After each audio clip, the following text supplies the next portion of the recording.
Hello again, beautiful people. It's good to see you again. And today, or not today, but recently I was reminded of something. I've obviously talked about perks and everything in the past, and my thoughts on them, but I haven't touched on what I think is probably the biggest problem with perks, because the other things I've talked about are kind of like community and player based. Like I've talked about the meta and shit, and for the most part, that's kind of just, a personal thing. If you want to run meta, you can. If you don't, you don't have to. But there's a bigger issue, I think, with perks, and that's the whole system of picking them and everything. We are currently at about 200 perks on each side. I think it's something like 160 around there. I don't know the exact number because, let's be honest, like 70% of the perks on each side are kind of doo-doo garbage. Recently, like I said, I was thinking about the actual system itself and how with this many perks, having absolutely zero like parameters around how and like why you can pick certain perks is, I think, really hurting the game.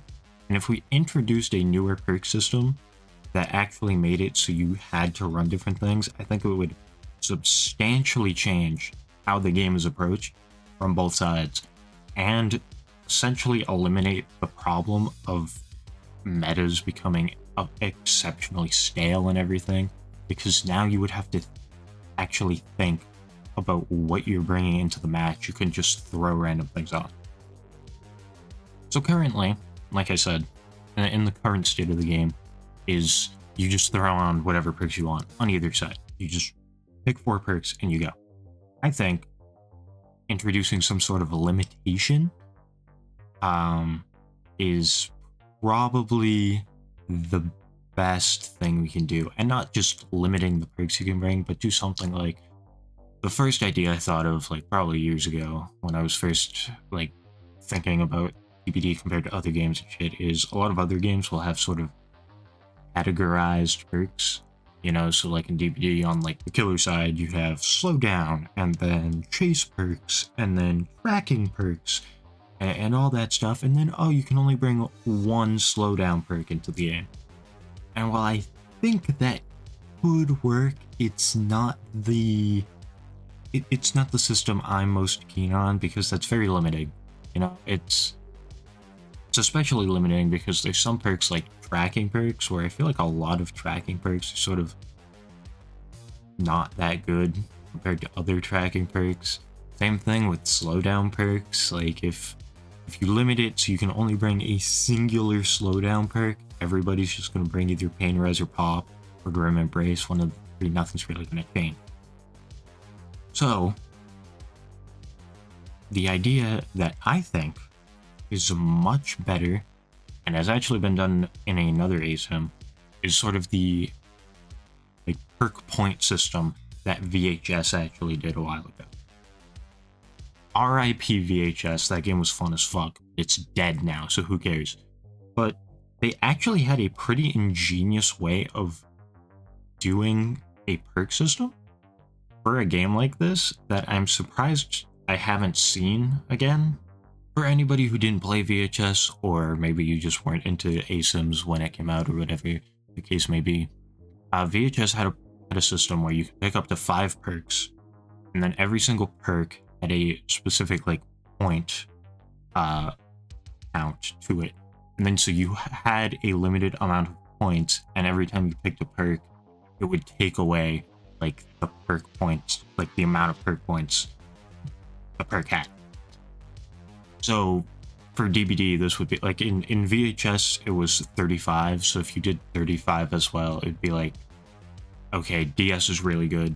It would cost 12 points. So if you put DS on, you're now down to 23. And it was limiting, yet also allowed you a lot of freedom, because you couldn't just throw on 5 absurdly strong perks. You actually had to think about what you were bringing and how that would affect your other perks. Like if you wanted a perk that helped you, I actually go against the monster in VHS and you wanted to be able to go around that, well, you would have to specifically pick every single perk. You can just have like 2 really strong monster perks, and then the rest be like just random shit. You would have to actually be like, okay, well, this one perk is going to take up like half my perk points. So do I really want that? Or do I want, you know, do I really want that and then to have like 4 shitty perks? Or do I want a lesser version and then have stronger perks overall? You know what I mean? It's kind of hard to explain with VHS. So let's move it over to a DBD standpoint, right? The way that my brain just wrapped around it is, imagine you had 7 perk points per character, right? And then every single perk ranged from 1 to 3 points. So like 3 would be like things like off the record, exhaustion perks, things like that, like super strong perks, like things like reassurance, hyper focus, all shit like that. 2s would be more things like prove thyself or leader, botany knowledge, you know, things that are still strong, but you don't really see that much unless it's like a build specifically designed around it. And then 1 point perks would be things like bond, bite the bullet, you know, flashbang, things like that. Things that obviously do provide value, but not that much. Right? And when you do a system like this, probably not flashbang as one, but you get the picture. And doing a system like this, you essentially make it so you have to actually think about the perks you're bringing, and you can't just blindly throw on whatever the hell you want. Right? On Survivor, if you want to bring off the record, that's 3 of your 7 points. 3 of your 7, that's about half of your points, which means you will either have to only bring 1 other really good perk and then a pretty bad perk, or you would have to balance it out and bring some decent perks and some shit perks, maybe all shit perks, maybe just bring 2 decent perks. You now have to really think about it. You now can't just, you know, off the record, unbreakable, decisive strike, sprint burst. You can't do that. If you want to run adrenaline, you can run adrenaline, but then you would have to do prove thyself, bond, and bite the bullet. You know, you'd have to really stretch out the amount of perks that you know how to use and that you can use effectively, because you can't just throw on whatever you want. 7 points is obviously an arbitrary thing. You can change it to be whatever you want. But a system like this, I think, would do wonders for the game with sort of breaking down metas. Now, obviously, new metas would come up. You'd have the strongest level 1 perks, the strongest level 2 perks, and the strongest level 3 perks, obviously. But it would be a lot more... The meta would be a lot more varied. It wouldn't be 3 perks. It would be, you know, like 10 different perks that are meta, right? And this, I was using Survivor as an example, but obviously it affects Killer as well. Killers now can't really run things like Pop and Res. You do run Pop. And the thing is, right? The thing is, what I really like about this system is you can technically still run things like Pop and Res, like For the People Buckle Up. But if you do, you will essentially only have those 2 perks. So do you want to have a full loadout that might have slightly weaker perks, but while they're slightly weaker, they cover much more ground as to what your opponent can do and what you need from the match? Or do you want to be exceptionally strong in one aspect of the game, but have nothing to cover the others, right? You would actually have to think. You couldn't just run Pain Res Pop. You couldn't just run that. You could run Pain Res and then fill up the rest of your build. You can run Pop and then fill up the rest of your build. But you can't run everything. This also really helps because, well, yes, most exhaustion perks and a good chunk of slowdown perks would probably be 3 cost perks. There are quite a few that would be lower cost perks. Like, maybe instead of bringing Pop, you want to bring Eruption Oppression, because those are both probably only 2 cost perks. So now, for the cost of 1 more point, you're able to bring 2 slowdown perks.